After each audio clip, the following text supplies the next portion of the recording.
débat ivoirien.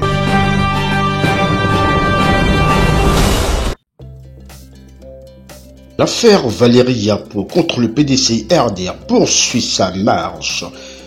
Membre du bureau politique sous sanction ayant porté plainte contre le PDC et autres, en l'occurrence le président Thiam, s'est poursuivi le vendredi 28 mars 2025 au palais de justice du Plateau. Les deux parties se sont retrouvées devant le juge de référé pour examiner la suspension de la sanction disciplinaire à l'encontre de la militante du PDCI, Valérie Yapo. L'affaire a été renvoyée au mercredi 2 avril 2025 au terme de l'audience devant le juge de référé. La cliente de Maître Bokola, Valérie Yapo, fait le point. Suivez au micro de le débat ivoirien. Vous avez vu entendre et vous avez vu lire dans l'intervalle, on a été approché, plus qu'approché même, on a été saisi d'abord par voie de presse, par voie médiatique, de l'intervention de M. Thiam, qui a produit un communiqué, un avis par son directeur de cabinet, voilà, mettant ainsi fin où il a été ordonné la levée des mesures prises de façon générale, mais particulièrement contre ma cliente. Bon, vous savez, cet aspect-là n'est pas juridique. Parce qu'il faut que vous teniez pour vous dire, il y a l'aspect politique, mais aussi il y a des aspects juridiques qui entraînent certaines conséquences. C'est un conseil de discipline, éventuellement conseil d'administration, vous êtes habitué, excusez-moi. C'est un conseil de discipline qui a siégé, qui a infligé des sanctions contre ma cliente. Donc, paralyse des formes oblige, on voit c'est comment paralyse des formes. Il fallait que les mesures soient prises aussi pour apporter la première décision par le même conseil de discipline. Donc, c'est ainsi que nous avons été saisis par un des avocats maintenant qui a constitué le poids des avocats de PDC, M. Kadir Rodrigue, nous a envoyé non seulement sa lettre de constitution, mais il nous a envoyé le procès verbal qui a été conçu en dernière minute par le conseil de discipline, dans lequel il était mentionné que, faisant suite à ce que leur président avait décidé, il avait la main levée, il fallait qu'on prenne acte de la main levée qui a été donc décidée. C'est ainsi que la procédure quand même était programmée. Donc nous sommes venus à l'audience de cette procédure-là. C'est technique, hein, ce qui s'est passé à cette audience. Beaucoup de choses aussi peuvent se passer, beaucoup de choses peuvent se modifier. Donc nous sommes venus, on a exposé devant le juge avec certaines observations, avec certaines choses que vous allez découvrir peut-être après. Et puis voilà, donc le juge nous a écouté et puis a mis l'affaire à Roubaix pour la partie adverse de mercredi. Voilà, tout ça c'est des aspects techniques. On voit, nous avons pris acte, envoyé avec ce qui a été dit, ce qui a été modifié, ce qui a été modifié. Donc ça a été renvoyé à mercredi pour que nos adversaires puissent rectifier. On va voir la suite. C'est technique, c'est beaucoup de technique de procédure, c'est pas pour le commun, mais on vous vous essayer. Il y a un paralyse de forme. Pour présenter devant le conseil de discipline à siéger. Bon, maintenant, il y a d'autres considérations sur la certaine légitimité. Vous savez, c'est un dossier qui est en droit un peu complexe. Hein. Il y a le problème de légitimité, parce que même si on doit aboutir seulement à des arrangements, il faut que ce soit fait dans la forme et dans le fond de façon convenable. Voilà. Donc, c'est des choses comme ça qu'on a épilogué, c'est des choses comme ça pour lesquelles on dépargne et on soulève des problèmes. Bon, c'est vrai qu'on voit que au finish, les choses vont s'arranger, mais il faut que ça s'arrange dans le bon droit, dans la réalité d'un environnement juridique vraiment convenable. Là, je vous ai dit qu'on a pris acte, hein. Voilà, mais ça, vous savez, quand une décision est politique, il y a la vérité du droit. Ce qui a, pour que ce soit convenablement pris aussi dans le cadre de l'aspect juridique qui soit vraiment sauvegardé.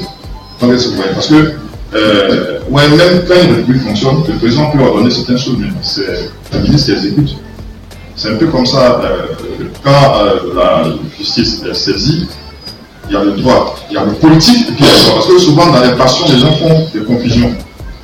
La décision qui a été prise par le président, c'est leur président, c'est même pas été pris directement, ça a été pris par son directeur de cabinet qui a reçu des instructions. Si vous avez bien lu. Bon, maintenant, il se posait un problème de paralysie de forme. Ils ont remédié à cela. Maintenant, la continuité des effets. Vous savez, nous, on fonctionne aussi en fonction des intentions de nos clients. Voilà. Si ma cliente me dit, bon, ça m'arrange, ça m'arrange, j'essaie de voir juridiquement si c'est possible ou faisable, et puis on avance. Voilà. Donc voilà. Elle a un souci aujourd'hui aussi par rapport au fond, sur certaines légitimités, elle pose certaines questions. Est-ce que ça ne va pas aussi poser des problèmes? Parce qu'elle a posé des problèmes, une problématique aussi qui est primordiale. Sur la légitimité même des organes, sur le soutien, sur la légitimité des organes, elle a posé toutes ces problématiques. Donc je crois que c'est ça qui a aussi créé les problèmes. Donc aujourd'hui, elle, comme vous avez dit, elle a un souci de faire des choses de façon convenable pour que ça aboutisse à quelque chose de... Vous avez été réhabilité en conforme, l'annulation a été prononcée par le président. Est-ce que vous allez renoncer à votre plainte? Puisque vous êtes déjà réintégré au PDC. Il faut être clair. J'ai commencé la procédure depuis le 11 mars. Bon, ce n'est pas 48 heures de la décision du juge qu'on va me réhabiliter, on ne m'infantilise pas. Je ne vais pas retirer de plainte. Moi, je veux une intégration par la justice. Moi, je veux une décision de justice qui va me réintégrer, finalement. Donc, je n'ai pas retiré de plainte. La justice suit son cours. On a fait des propositions au juge pour essayer d'arranger les choses. Parce que mon intention, ce n'est pas de diviser le PDCI et RDA. Ce n'est pas mon intention. On a fait des propositions, mais dans la légalité. Dans la légalité. Je n'ai pas retiré ma plainte. Je le confirme devant tout le monde. Le processus sur son cours jusqu'au jugement. Voilà. Le 5 avril, vous serez à la convention du PDC. Bureau politique, tu veux dire? Le bureau politique. Le bureau politique, ça dépendra de la décision du juge. C'est un peu ça. Alors, madame, est-ce que vous vous attendiez à une telle décision et comment est-ce que vous l'avez accueillie? La décision prise par le président Tien, de l'annulation de votre suspension. Mais écoutez, quand moi j'ai déposé ma plainte pour contester la décision de M. Titantia, je dis clairement, ce que j'ai développé, c'est qu'il était illégitime, il était illégal. Son élection était illégale, il ne pouvait pas me sanctionner. Donc la décision qu'il prend, pour moi, ce n'est pas encore légal. J'attends une décision de justice pour me réhabiliter. Parce que je pense que si le PDCI, depuis que je me plains, j'ai fait ma conférence le 19 février, n'est pas capable de me réhabiliter, c'est que peut-être le PDCI n'a pas besoin de moi. Parce que ce n'est pas 48 heures, sans négociation. Moi-même, je vois, c'est l'avocat qui m'appelle. Ils ont déposé ici la veille du février, la décision, juste pour bloquer le processus judiciaire. Vous comprenez? Sans discuter avec moi, sans rien du tout. Parce qu'il y a des problèmes de fond. Il y a des problèmes de fond. Donc la décision, moi j'attends la décision du juge pour faire une déclaration officielle dessus, on ne continue pas. Je dis que je ne suis pas en négociation avec le président. J'attends la décision du juge. Si le juge me donne, la juge me donne raison, on va apprécier. Si la juge ne me donne pas raison, je vais apprécier. Vous comprenez? Voilà. Est-ce que... Madame... Parce que personne n'est rentré en négociation avec moi en fait. Personne n'est rentré en négociation avec moi. Le PDCI n'est pas rentré en négociation avec moi de façon officielle. C'est vrai, des amis, des personnalités que je connais proches de moi m'appellent pour certaines choses, mais ce n'est pas une négociation officielle. Voilà. Donc, on va attendre une négociation, au moins qu'il y ait un contact. Non, mais quand on allait arriver, c'est la juge qui va donner, c'est mercredi qu'elle donne. Non, on devait dire mercredi, voilà. On a fait des propositions à la juge.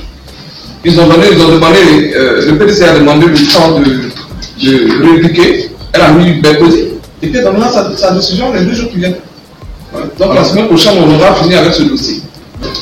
Je vais vous dire un peu. Ça fait 30 ans que je lutte au PDCI. Et 25 ans que le PDCI est en situation, on n'est plus au pouvoir. Depuis 25 ans, je mène le combat pour le PDCI. Au péril de ma vie, jamais de ma vie. J'ai fait la prison. J'ai été arrêté 2 fois à la marche des femmes. Je fais même la marche de 2004. Les gendarmes nous ont bastonné comme pas possible. Je pense que je ne méritais pas ce que le PDC vient de me faire. Je ne méritais pas d'être exclu parce que j'ai dit qu'il avait la double nationalité et qu'il n'avait pas 10 ans de bureau politique. C'est pour ça qu'on me sanctionne en fait. Je le dis en novembre 2023, 1 mois avant le congrès extraordinaire qu'il élisait. Je ne suis même pas allé au congrès. Je n'ai pas voté. Je ne fais pas ce combat pour être égalité à un poste que ce soit. Parce que j'ai démissionné moi-même de la région. Si vous vous rappelez, ma première conférence de presse c'était le 3 juillet. J'ai démissionné moi-même. Je ne veux plus assumer cette fonction. Dans le fond. Je ne le fais pas pour un poste. J'aime le PDC IADIA. Je ne veux pas diviser le PDC IADIA. Mais il faut que tout soit légal. Le président Bédié n'a jamais triché. Le président Fouet n'a jamais triché. Quand le président Bédié, il y avait des situations, on faisait des bureaux politiques, on se réunissait. Ça fait 2 ans qu'on se plaint. Aucun bureau politique pour en parler. Aucun bureau politique pour en parler. Je ne fais pas ça pour des postes. Il faut qu'on soit clair. Je le fais pour ma conviction. Ma conviction. Parce que je suis une légaliste. Je me suis battu quand le président Nicolas Bédié est parti en exil le 24 décembre. Mais tous ces douaniers qui sont là, qui l'ont mis en congé. Ils ont mis le président Bédié en congé pour que les gens qui étaient là. On fait partie d'appeler les 10 jeunes avec 4 voter la plus jeune. On dit non, il faut respecter les tests. Ils voulaient influencer le président Bédié. Tous ces mêmes doyens.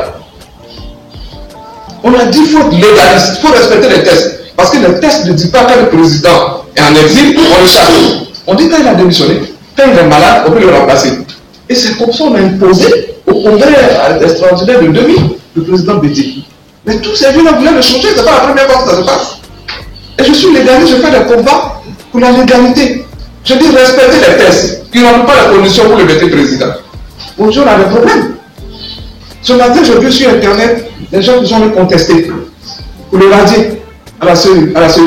Vous voyez déjà, on a un candidat à problème. J'ai vu des gens qui publient sur Facebook. Je suis allé faire un papier, voici mon récépissé, vous ratez, tiens. Mais pourquoi on en est arrivé là? Voilà. Je ne sais pas être là pour le poste, hein? Non, pas du tout. Est-ce que vous vous sentez menacé aujourd'hui? Oui, un peu. Un peu, oui, bien évidemment. Alors, qu'est-ce que dans tous les partis politiques, il y a des élèves. Qu'est-ce que vous avez à dire à la justice et au président Thiam qui a bien voulu au maximum mettre la concorde et la paix pour vous réintégrer? Bon, moi j'attends la décision de justice. C'est mon dernier mot. Ok. Oui, je suis merci. Non, il y a plus de points techniques. On a tout dit sur le plan technique. Mercredi.